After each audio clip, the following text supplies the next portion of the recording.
Welcome to Bobby Owsinski's Inner Circle. I'm Bobby Owsinski, and this is a show all about music, music production, and the music business. My guest this week is artist branding consultant Laura Bull. First of all, you've heard so much about the coronavirus, about COVID-19, and you're probably sick of hearing it. I'm not going to spend much time. I've written about it, and I think it's everyone's responsibility to be aware as much as they can about what's going on. The only thing I can say is be a barrier, not a carrier. Protect yourself, not so much because you'll get sick because the chances are fairly low, but because what might happen to other people. So, for instance, you want to protect the cancer patient. You want to protect the weak parents or grandparents that you have, or your friend with the weak immune system.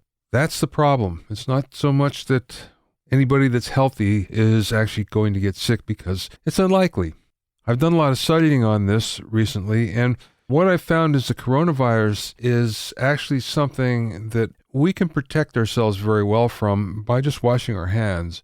It's not very good at getting through our skin. As a matter of fact, it can't. So the only way we transmit it is if we pick it up from our hands and we put our hands in our face, and that's why they tell you not to do that. So if you protect yourself by washing a lot and by not touching your face, all this should be over soon. That's the good part. In the meantime, use the time you have off, because you may have time off from work now, you may have time off from school. Use it wisely. Practice your instrument. Practice mixing. Finish that project that you've been trying to for a while. Record that song that's been in your head for a while. Or write more. Take a course. Learn something new. This is a time that we can utilize not only for the best of ourselves, but for the best for everybody else. So that's all I'm going to say on the subject. But again, take advantage of the downtime while you can.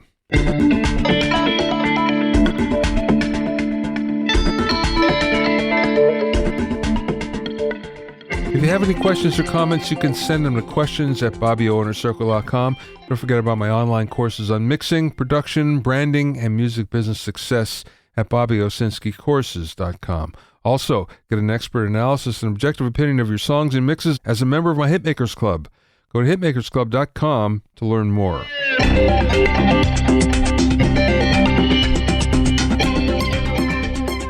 Here's something I found interesting. In the latest issue of Music Sales, which dedicates itself to the musical instrument retail industry, they had their annual survey of what was selling, where it was selling, and where it was coming from. And the one thing that you should probably know is where your instrument, where your piece of pro audio gear is being made is now changing. It's not going to be China anymore, because already in the fourth quarter of last year, that's the end of the year, manufacturers were moving out of China and moving to Vietnam or Indonesia or Malaysia. And the reason why has nothing to do with coronavirus, because this is before that. It's because of the trade war and the tariffs. So in order to get around that, what they've done, and this is the industry at large, has already moved to one of those countries out of China. The Chinese exports already are way down, like Chinese piano exports. They were down 75% last year, and acoustic guitars were down 23% in the last quarter. So we're seeing this big shift, and I don't think we're going to see any reduction in quality. The prices may go up a little bit, and I think, if anything, the coronavirus has taught people that maybe the whole thing about just-in-time inventories, in other words, you don't carry any inventory until you need it right now, maybe there might be a better way to think about that, and they may go back to having a little bit more on hand than before. So here's something else I found that was interesting. If you look at the 5 biggest companies in the industry, I think you're going to be surprised. Number 1 is Harman Pro Audio at $1 billion. Yes, they do $1 billion alone by themselves. Shure comes in at number 2 at $740 million. Who would have thought they would sell that many microphones? Of course, they sell more than that, but mics are the basis of their business. Number 3 is one that I would have expected higher, but I certainly expected in the top 5, and that's Fender at $718 million. Number 4, I kind of expected to be number 1. That's Yamaha, but they only did $702 million total last year. And number 5 is a total surprise. It's Steinway. Steinway did $476 billion worth of business last year. The only thing I can think of with the Steinway is the fact that the prices are so high on them that they don't have to sell nearly as many in order to have a very, very strong total, which they have. So it looks like the trade war is being shook off pretty well by Western musical instrument industries and manufacturers moving elsewhere, something we should have predicted or known was coming.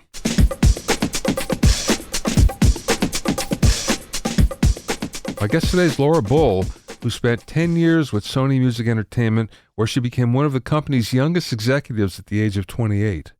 During her tenure, she spearheaded artist development and marketing for artists like Carrie Underwood, Brad Paisley, and Johnny Cash, among hundreds of other artists from Arista, RCA, Columbia, Epic, and Monument Records. Laura is an expert who specializes in marketing and transforming people into viable brands by teaching what it takes to become a powerful influencer. Her book, From Individual to Empire, is a guide for building an authentic and powerful musical brand.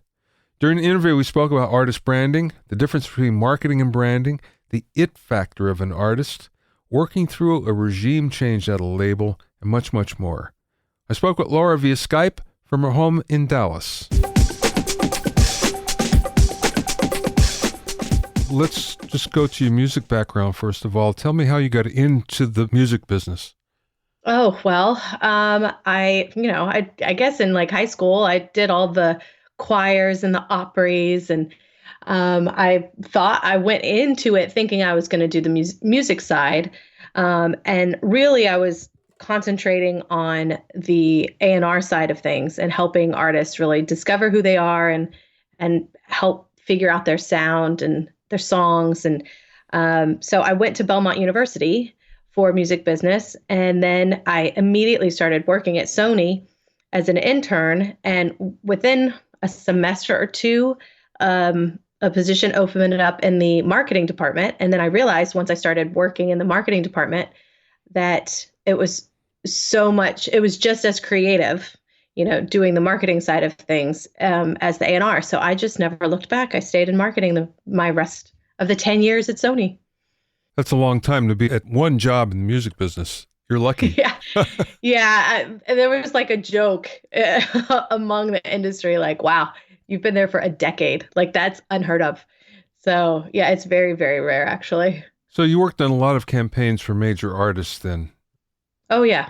Yeah. I worked during my tenure there. I was a lot of the different imprints because they always move you around for imprints. But I mean, everybody from Dixie Chicks on Monument to Epic, which they closed down, and I think they've reopened it again for the Nashville department. But Columbia and RCA, Arista, Arista and RCA were the last two that I worked imprint-wise when I was at the label. Can you give me an idea of what a typical marketing campaign might be like for an artist? I think what I'm getting at here is, was there a template that you worked off of, or was each one unique? So each one is unique, and it really depends on the brand. So that's actually one of the reasons why I wrote this book, because I would have artists come to me ready for marketing, and they would be ready for a marketing plan and to get their music out there. They would have the album done. And more times than not, the problem is that they didn't have a brand in place or more than just the music. And I know that sounds crazy to musicians, but it's true. It's their personality has to be factored into it, and their traits and all kinds of stuff actually comes into play to the actual brand. So yeah, if you're doing it right, you should not be mimicking any marketing plan from any other artist. Well, let's go there for a second about branding, because that's a very mysterious subject to many people. I have a branding course myself, And I realized that many times you talk to an artist about branding and their eyes just glaze over. Oh yeah, because so many times they don't understand the difference between marketing and branding. They think they're the same. Yeah. So what do you do to get the point across? Well, basically, it's just a lot of education, and that's actually why I wrote the book because, there's, Carrie Underwood it did not just become Carrie Underwood. There was a lot of branding behind her, especially coming out of American Idol. A lot of times that's actually a hindrance to somebody's brand. So, yeah, I mean, you have to really dig into the brand side of things. And the way I say it two ways. First off, marketing is what you want to say for the next 20 days, and branding is what you want to say for the next 20 years. Are you going to be as longevity of a career as a Madonna or somebody like Beyonce? These people have stayed around. Their brand has not changed. They have evolved, but they have not changed since when they first came out. So, that's one thing I say. The other thing is you can have the best marketing plan can get you a number one hit, but without a branding strategy in place, you're not going to get two number one albums. You're not going to get three number one albums. So there's a lot of one hit wonders out there. And it's because they had good marketing strategy, but not good branding strategy. Okay, well, speaking of branding strategy, then, I think the most difficult thing for an artist and anyone that's helping the artist is to discover the brand and then develop it. So where would you go with that? So I always say you have to look within for the brand, right? You do need to be cognizant of competition just to be able to make sure that your brand is competitive in the marketplace. But you do not need to look at competition to develop your own brand. Excuse me, sorry. So when you're developing a brand, the first part of my book is all about the psychology of influence. How do you really get to influence a large population? So, there's a lot of celebrities out there that have 0 ounce of influence, which means they can't sell anything, right? Yeah. And the flip side of that is there's thousands and thousands, especially with the internet now, there's thousands of influencers out there that are not necessarily celebrities. Your local mayor is an influencer, clergy is an influencer, but also Oprah and Martha. And so it's like, how do these people really dig in and figure out how to influence an audience to respond to what their authentic selves are? So, and then that goes into, okay, what is your authentic self? Well, everybody has personality traits that need to be factored in. So I have actually the 5 Ps of successful influencers. And together, those really showcase, talent. Everybody has talent. Talent doesn't dictate success or not. But these 5 Ps do, like grit. Grit really factors into whether somebody's going to be successful in the long run or not. And then what I do is I take that information or I walk the reader through that information. And there's exercises along the way in the book.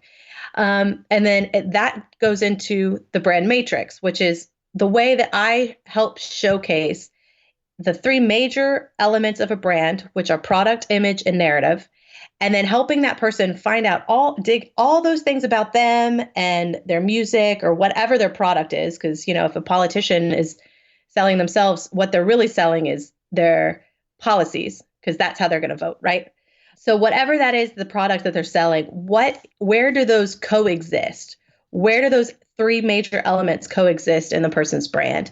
And so I have diagrams and stuff for the reader to actually work out and figure out what their authentic brand is. How did you develop all this? 20 years in the music industry, almost 25. Honestly, it's been a long time working with students because I also teach music business and I also teach marketing. So those whole factors together. But, just working with artists, because even after the beginning, you don't just stop branding. You're always branding. The last part of my book is really focusing on, as an influencer, you're going to change. You're going to evolve. Your life priorities are going to change. You're going to have life experiences that take you, down a different path. All of those things are going to have to alter what your brand is, but yet brands have to be consistent over time.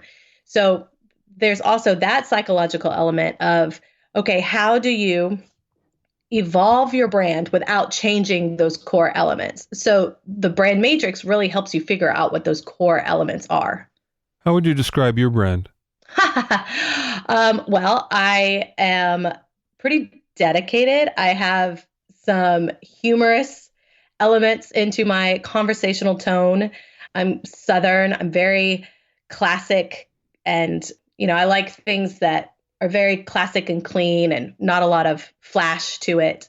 And really just, I'm all about empowering other people to really get in there and do it themselves because, not everybody has a connection with somebody that's worked at a record label or who can actually walk them through the process. So by doing this book, it's really trying to give inspiration and empower other people to do it themselves. I think a good explanation of branding, it doesn't work necessarily in the music business, and to a degree it does, but brand is consistency and quality. It's expectations of consistency and quality.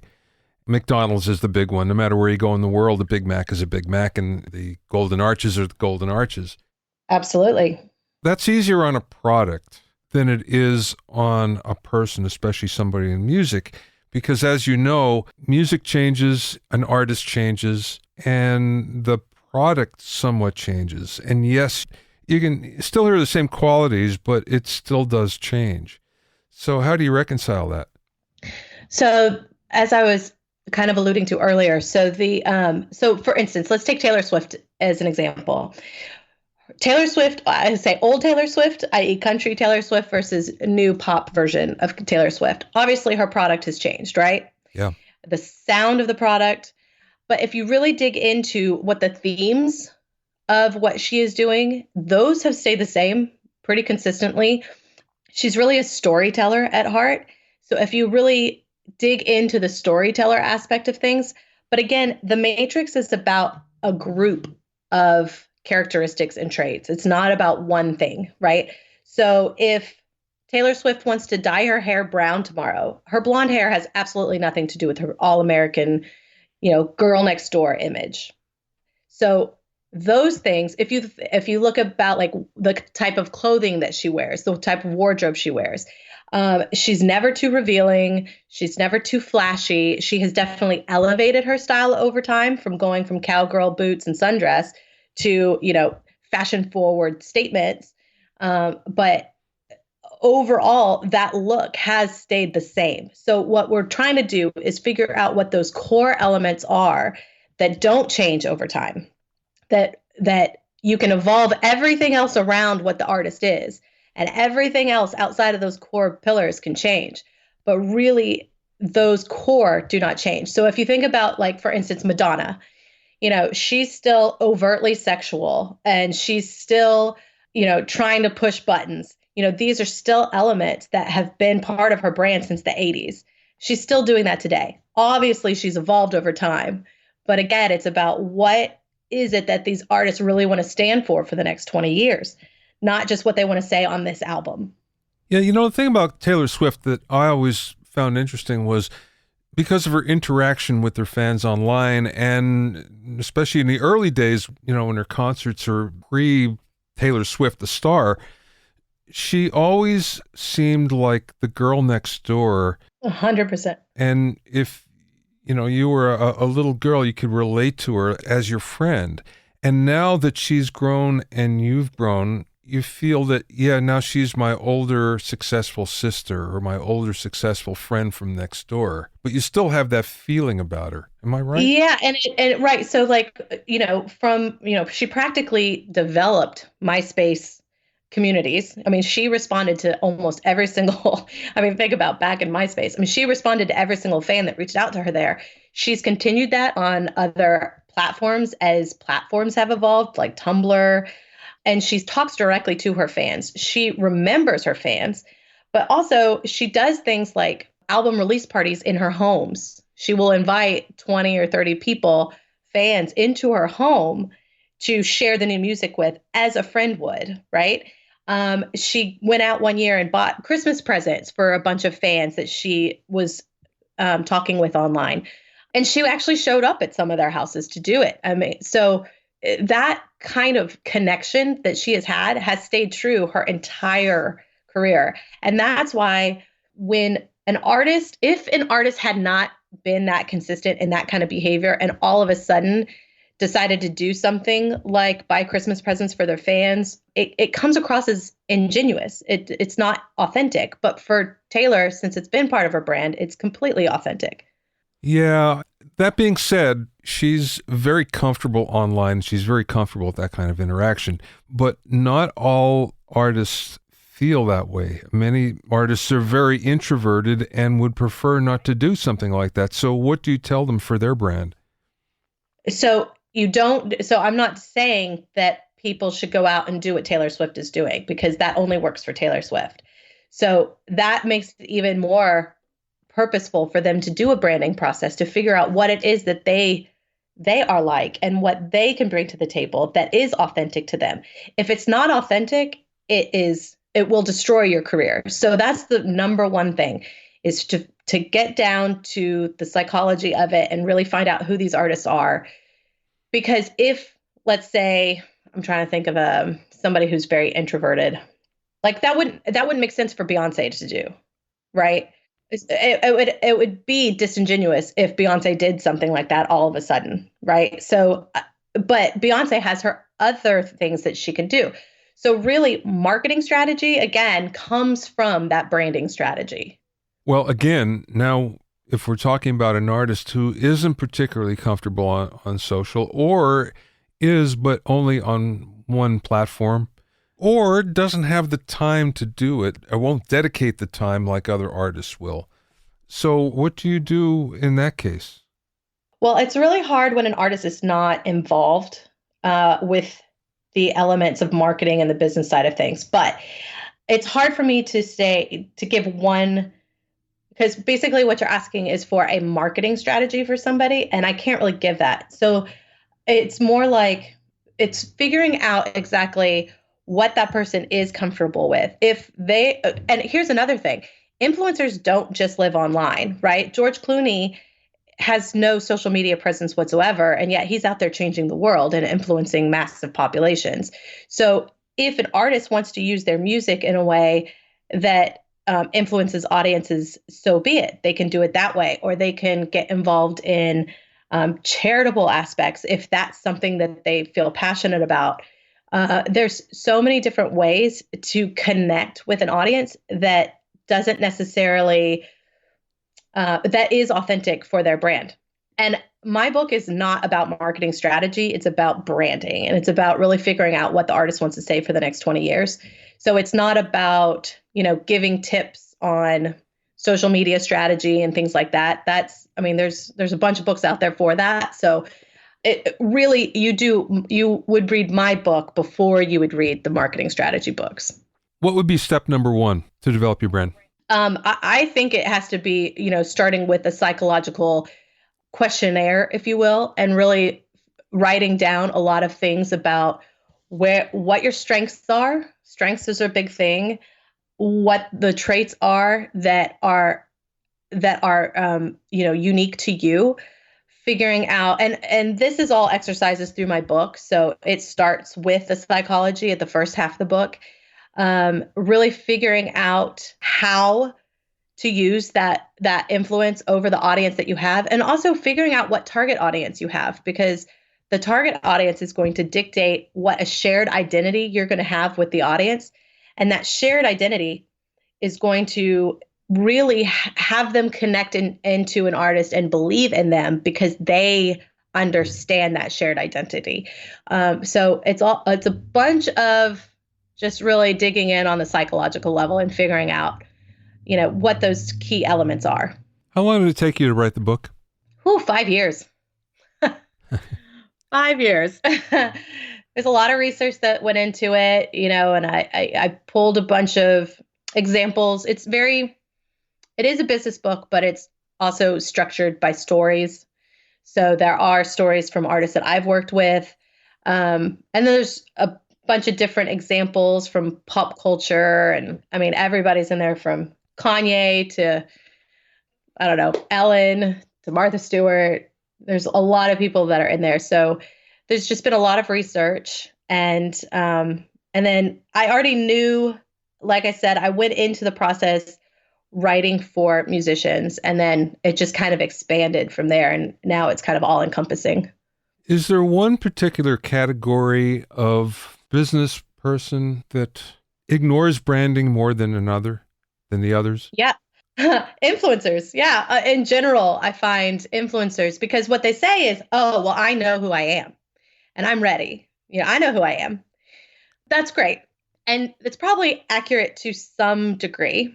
But do you know who you are in a unique way and an authentic way for the marketplace that you're entering? We already have a Beyonce. We already have a Kevin Hart. We already have The Rock, So it's like, okay, so you know who you are. Let's break that down and put it into a way that you can see how that is separate from the competition and how it does make you unique and confident. And then, how does that go into, how do you actually present that to the consumer so that they will respond to it? So I think that, yeah, I think influencers in general, artists in general, it is a educational process and trying to explain the necessity of the branding before marketing. One of the things that I always found fascinating about branding is, on one hand, you have this category of artists, and we'll just stay in the music business for a second, that kind of falls into their brand. They inherently know what it is without really knowing, and they could never explain what it is. And then, on the other hand, you have the artist whose brand has been built up, who's been constructed. And I'm not saying done in any malicious way, or, just there's been advisors that really kind of constructed it or brought it out. Mm-hmm. What then happens is you have all these people in the middle who sort of have a strategy, but not really. And I would think that's where your book would really fall into the most when it comes down to it. Yeah. And honestly, the artists that come out of the gate and they really know who they are, like Miranda Lambert, I worked with her for 10 years, and she instinctively, from 17 years old, maybe earlier, I didn't know her before then, but she just knew exactly what her brand was. And that to me is the it factor, right? Everybody talks about this it factor, but if an artist really knows who they are and where they're coming from artistically and from a business standpoint, they have the confidence that people buy into and they get it. And it's clear and concise to the consumer. They can see it and they get it, and that's the it factor, really. So that's, yeah, if there's very few people that really get that straight out of the gate. The thing that I will say about the other side of things is you don't want a boardroom of people to develop your brand, because then it won't be pulled from yourself. Does that make sense? It will be built more about the competition. So there will be more changes. It could be muddled, and this is kind of where a lot of record labels will just release a single and see what happens, and they just wait for the feedback. And they consider it market research, but it's really not, because it's really just to the gatekeepers that they're releasing it to. So they're not really getting consumer feedback per se, but those are the people that really struggle in the long term. And so, and especially nowadays when you really have to have your business already going before a record label will even look at you, you really are, it is, I think it is always the responsibility of the artist to figure out their brand on their own, to build their own business. If you look at branding, you might say that, well, the fundamentals are the same. They have been the same. It hasn't really changed in a really long time. But do you see that changing? Do you see any evolution of branding? Well, your typical, if you're talking about branding in context of like your typical branding process, usually you're talking about a product and not a person. So if I was branding Nike, what you would do is you would go in and you would put a personality onto the shoe in order to sell it, right? So when we're talking about people, I think that, like, my book, to my knowledge, is the only time that it has even been discussed to bring psychology into the mix of the branding process. And it's because our product already has a personality. They already have goals and they're going to change their lives over time. And most of them are very creative people. So they want to be able to be fluid in what they come up with. And so how does all of that factor into creating a long-term brand? And I think that is a new idea that nobody's really talked about. What's the biggest mistake you've made in this? Me? Yeah. um, Honestly, I think that that's a good question because I can't think of anything crazy off the top of my head. I just know that, you know, as a marketer, you're always trying to make sure your artists are successful, no matter what. And every single artist that has come across my desk, I've always tried to make them successful. And I think that the ones that have not are because they did not have a clear brand. So that has made me go down this crusade of, okay, if you get your brand, you're 90% of the way there, and I think that, and you're not wasting money and you're not spinning your wheels. And, a lot of the artists these days are independent and they're doing it from their basement and they're doing it on shoestring budget. And if you are doing that, you don't have the resources to go out there and let's just send it out and see what works, So I think just really making sure that artists get it down at the beginning is the best way. And that's why I'm on this crusade at this point. What's the time frame for developing a brand? Oh, anything. It can be anything. It depends on the person. Some people, just have a passion for music and they really don't know what they want to say. They just want to go out there and say it. And that is going to take longer to figure out because a lot of times that just means that they don't really have the life experiences yet or really have even thought about it much. And so those could take longer and it is hard work. And like I said earlier, I would brand an artist before every album launch because you always want to make sure that you're moving with the target audience and evolving correctly and slowly. So think about a Pepsi logo over the last 100 years.